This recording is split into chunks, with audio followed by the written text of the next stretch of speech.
네, 오늘 3월 27일 금요일 사도행전 8장 4절에서 25절까지의 말씀입니다. 오늘 말씀이 상당히 길죠. 긴데 어, 길지만 간단합니다. 오늘 구조는 간단해서 특별히 첫 번째는 이제 두 사람이 등장을 하잖아요. 아니네요. 그러니까 이제 사건이 두 가지 사건이 등장을 합니다. 뭐 인물은 베드로와 요한까지 포함하면 네 사람이 등장을 하지만, 그러나 이제 두 가지 커다란 사건이, 하나는 빌립이 사마리아에 복음을 증거하는 일이 있고, 두 번째는 시몬에 대한 이야기예요. 구조는 간단합니다. 보면 빌립이 사마리아에 전도를 하고 커다란 기적과 표적이 등장을 하죠. 그리고 나서 바로 시몬의 이야기가 나옵니다. 그리고 두 번째는 베드로와 요한이 성령을 이제 복음을 전하게 되자, 또 성령 받기를 기도하자 성령이 사마리아에 임하게 되죠. 그리고 나서 또 시몬의 스토리가 이어집니다. 그러니까 내러티브로 이야기하면 복음을 전하는 빌립의 이야기, 그리고 그 뒤에 바로 시몬의 이야기, 또 복음을 전하는 베드로와 요한의 이야기, 그 뒤에 바로 시몬의 이야기. 그런데 이 내러티브를 잘 관찰을 하다 보면 사실 복음을 전하는 이야기도 매우 중요합니다. 왜냐하면 이게 지리적으로 예루살렘과 온 유대와 사마리아와 땅끝까지 가는 그 과정에 이제 사마리아의 복음이 전해지거든요.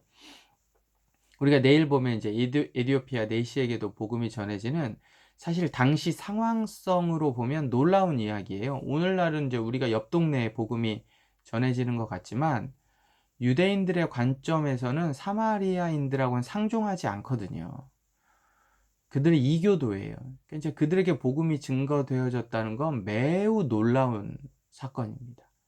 사실 사도들도 14절에 보면 예루살렘에 있는 사도들이 사마리아도 하나님의 말씀을 받았다 함을 듣고 깜짝 놀라, 아니면 굉장히 기뻐하며 이런 약간의 수식어를 조금 붙여서 베드로와 요한을 보내매라고 이야기하면 조금 더 감칠맛이 나죠. 왜냐하면 그들의 상황성은, 유대인들은 사마리아에 복음이 증거되어지는 것을 매우 기이 여기는 거고, 어쩌면 어떤 사람들은 전해지는 것을 싫어하기도 하고, 왜냐하면 사마리아와 유대인들이 그렇게 이제 민족적으로 깊은 고래 감정이 있기 때문에 그래요.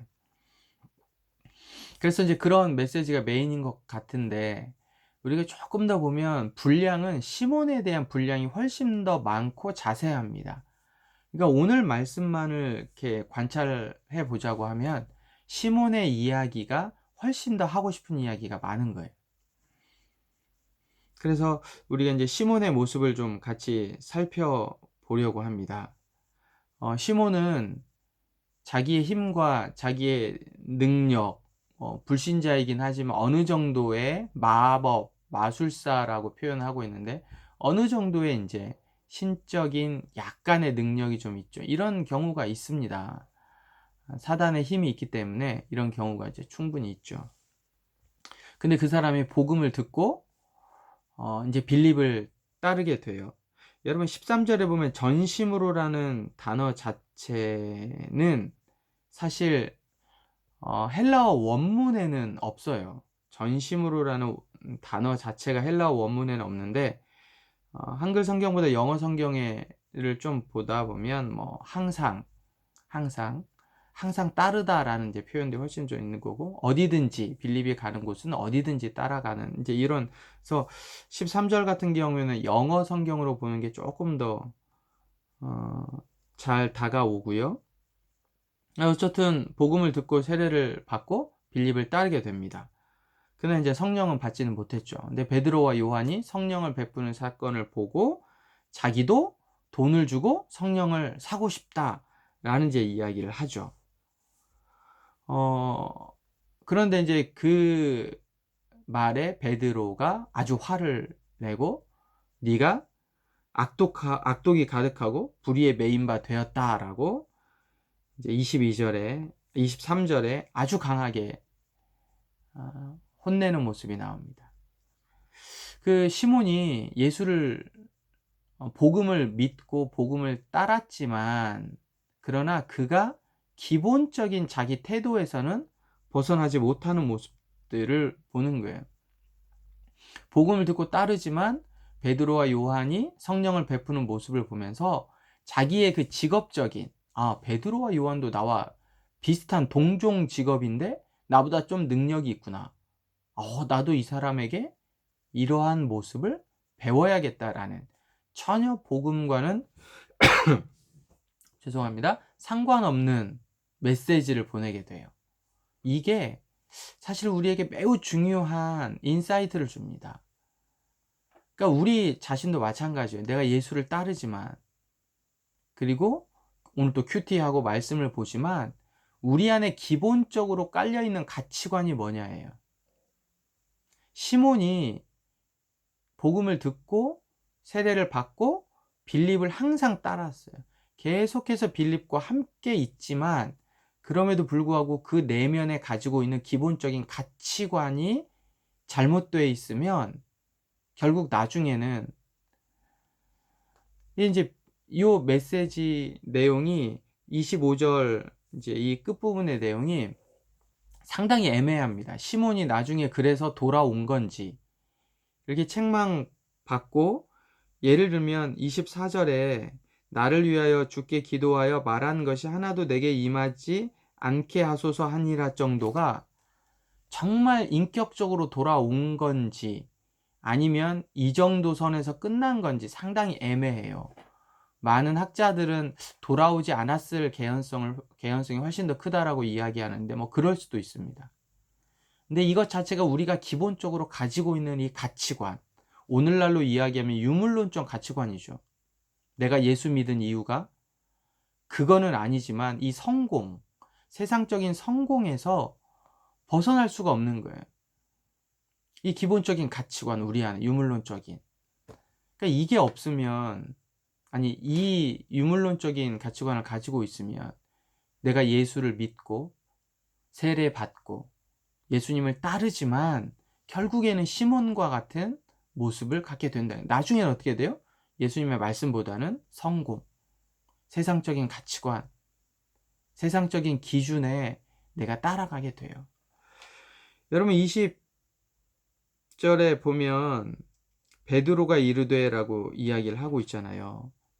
근데 베드로는 여러분 이와 비슷한 모습이 20절 내가 하나님의 선물을 돈 주고 살 줄로 생각하였느냐 내 은과 내가 함께 망할지어다 라고 나와 있는 게 사실은 사도행전 2장에 보면 성전 미문 앞에서 구걸하던 그들에게 이야기했던 것과 아주 유사합니다. 사도행전 2장에 성전 미문 앞에 있는 안진뱅이에게 내가 은과 금은 내게 없다. 근데 내게 있는 것을 내게 주겠다라고 이야기했던 그 모습, 나사렛 예수 그리스도의 이름으로 이 모습과 아주 유사한 거예요. 근데 이게 또 뭐하고 유사해요? 자기가 예수님을 따랐던 모습과 너무 유사한 거예요. 왜? 자기는 어떤 기본적인 베이스를 가지고 예수를 따랐어요. 정치적인 메시아. 유대를 정치적으로 구원해 줄 메시아로 예수님을 따랐단 말이에요.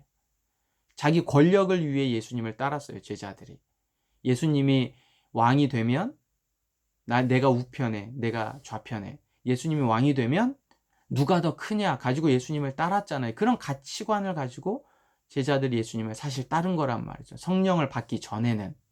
근데 그 모습이 성전 미문 앞에 있는 안진뱅이에도 있었고 오늘 마술사 시몬에게도 있는 거예요.